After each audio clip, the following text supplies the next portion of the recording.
Sama siang Bu Adel, kali ini saya Ariman di kelas 6B mau membuat tugas agama tentang perubahan yang mempengaruhi kehidupan iman. Materi yang saya pikir kali ini adalah perubahan di bidang IPTEK.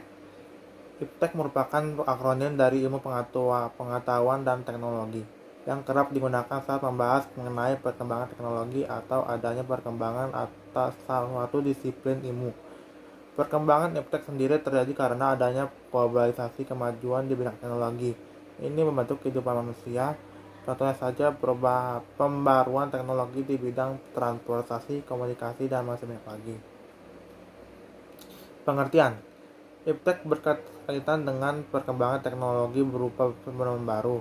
Kemajuan teknologi memberi banyak manfaat dan mengutip dari jurnal analisis perkembangan ilmu pengetahuan dan teknologi. IPTEK. Dalam pendidikan, kata teknologi berasal dari bahasa Prancis la technique. Arti kata tersebut adalah semua proses yang dilaksanakan dalam upaya untuk mewujudkan sesuatu secara rasional. Menurut Jacques Ellul, teknologi ini memiliki karakteristik dan efisiensi untuk setiap bidang yang dibutuhkan manusia. Secara umum, adalah ilmu pengetahuan yang mempelajari keterampilan untuk menciptakan alat sampai metode pengolahan sehingga keberadaan iptek ini dapat membantu pekerjaan manusia. Menurut Kamus Besar Bahasa Indonesia KBBI, teknologi adalah suatu metode ilmiah yang digunakan untuk mencapai tujuan praktis serta menjadi satu ilmu pengetahuan terapan. Dampak positif dari perubahan di bidang iptek. 1. Mempercepat dan memudahkan proses informasi dan distribusi di bidang ekonomi. 2. Memberikan manfaat dan kemudahan kehidupan manusia. 3. Dapat meningkatkan produksi. 4. Menambah ilmu pengetahuan. 5. Memudahkan interaksi sosial masyarakat. 6. Kualitas pendidikan bertambah. 7. Harga barang di pasar global dapat bersaing.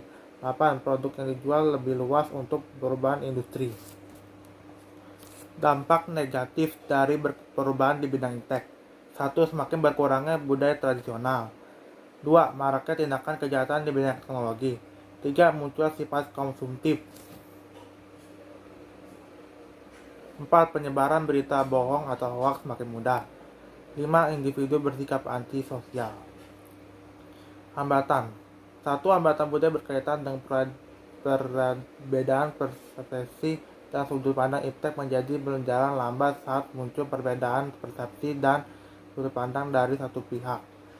Solusi dari hal ini untuk mempercepat alih teknologi dan melalui pendidikan. Jalan pendidikan diambil dengan tujuan mengajarkan masyarakat mengenai pentingnya kemajuan dalam iptek.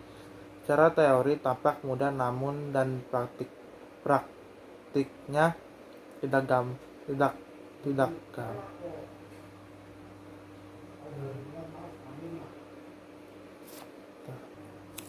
gampang mengubah persepsi daripada golongan tertentu. Misalnya pada masyarakat tradisional Jawa, sebagian masih beranggapan bahwa bersekolah hingga ke jenjang paling tinggi tidak perlu penting bagi perempuan. Hal ini membuat proses penciptaan SDM yang melek iptek mengalami hambatan, terutama untuk kaum perempuan.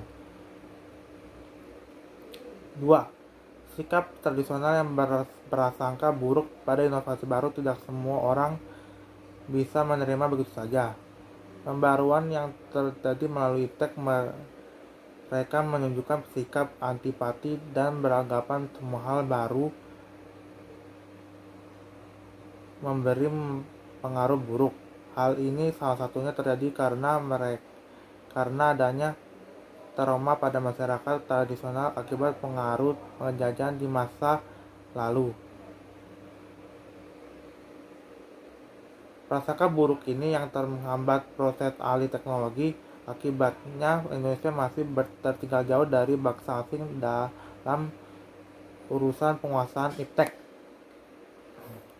3. Etnosentris. Etnosentris adalah sikap memuliakan budaya sendiri secara berlebihan dan menganggap rendah kebudayaan asing. Sikap sombong ini membuat alih teknologi berjalan lambat. Masyarakat dengan sikap etnosentris merasa tidak memerlukan inovasi baru, sehingga mereka memilih bertahan menggunakan kebudayaannya sendiri. Bangga terhadap kebudayaan sendiri memang perlu, namun di sisi lain masyarakat juga tidak boleh berlebihan menyikapinya dengan menutup dari hadirnya budaya baru.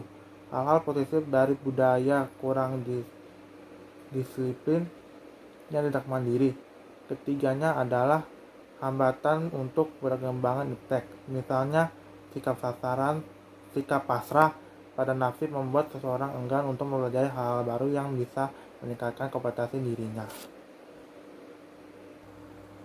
Solusi A. Mempertimbangkan pemakaian TIK dalam pendidikan, khususnya untuk anak di bawah umur yang masih harus dalam pengawasan ketika sedang melakukan pembelajaran dengan TIK. Analisis dan untung ruginya pemakaian. B. Tidak menjadikan TIK sebagai media atau sarana satu-satunya dalam pembelajaran. Misalnya kita tidak hanya mendownload e-book, tetapi masih tetap membeli buku-buku cetak. Tidak hanya berkunjung ke digital library, namun juga masih berkunjung ke perpustakaan. C. Pihak-pihak pengajar baik orang tua maupun guru memberikan pengajaran etika dalam bertik agar tik dapat dipergunakan secara optimal dan menghilangkan etika. D. Perlu ada kesadaran peran dan kerjasama antara seluruh pengguna layanan TIK. E. Menggunakan software yang dirancang khusus untuk melindungi kesadaran anak.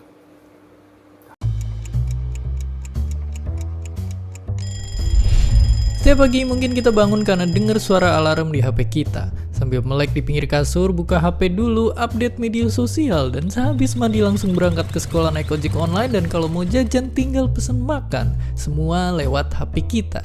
Tapi pernah gak sih kepikiran kalau di zaman dulu semua teknologi ini emang belum ada? Terus gimana sih rasanya hidup di zaman sebelum teknologi yang kita kenal ditemukan? Jadi lebih enak mana hidup di zaman sekarang atau tahun 50-an? Pastinya banyak yang jawab lebih enak zaman sekarang. 70 tahun yang lalu jelas belum ada internet, belum ada YouTube, video ini, dan tentunya belum ada smartphone. Tiap pagi dibangunin sama jam waker. Kalau mau nelpon orang kita harus pakai telepon ribet yang mesti diputar-putar. Kalau mau dengerin musik kita harus pakai alat gede ini buat mainin piring yang gak kalah gede. Berangkat pergi mesti jalan kaki, kalau jauh baru naik delman. Sungguh sangat ribet. Tapi dimanakah sekarang benda-benda ini? Bagaimana bisa semua hal yang ribet ini dimasukin ke HP kita yang kecil? Jadi, ceritanya ada revolusi yang dipimpin sama teknologi digital. Sebelum revolusi ini, penyimpanan data masih berbentuk analog atau bahkan manual. Buat ngirimnya juga belum canggih-canggih banget. Tapi dengan teknologi digital ini pastinya semuanya jadi lebih cepat dan praktis. Tapi bayangin dulu kita nyimpen data-data masih ditulis di kertas, sedangkan satu CD bisa nyimpen data sama dengan 19 meter tumpukan kertas. Dan akhirnya zaman sekarang kita udah biasa banget nemuin memori 1 tera. Padahal kalau dijadiin tumpukan kertas juga bakalan setinggi Gunung Everest yang ditumpuk 3. Ini karena semua data direkam dan dikirim dalam bentuk kode angka. Dan semakin teknologi terus maju dan maju, semua ujungnya ke satu penemuan yang penting banget. Internet. Munculnya internet bikin perkembangan teknologi melesat kencang. Dulu buat nonton film kita harus ke bioskop dan ngantri panjang banget buat beli tiket. Sekarang kita tinggal buka HP dan pesen tiket online. Bahkan udah ada ribuan film siap ditonton lewat sentuhan tangan. Untuk belanja dan bertransaksi kita nggak perlu lagi ke bank buat ngambil uang. Di zaman dulu pun bank itu pakai sistem barter alias nggak segampang transaksi di hari ini. Sekarang ini ibaratnya bank pun udah masuk ke HP kita. Dan karena smartphone udah bisa ngelakuin apa aja, banyak juga orang yang punya lebih dari satu. Saking banyak pengguna HP, kalau semua smartphone aktif di dunia dijejerin, barisannya bakal muterin bumi 10 kali. Sungguh sangat banyak. Jadi, kalau di sisi teknologi, emang zaman sekarang menang telak. Yang dulu perlu banyak tempat penyimpanan harus kesana kemari atau harus nunggu lama, sekarang ada semua di HP kita. Asal jangan sampai kecanduan stalking sosial media mantan tiap malam. Dan seperti biasa, terima kasih. Terima Terima kasih udah nonton Kok Bisa. Punya pertanyaan lagi? Tulis aja di kolom komentar di bawah.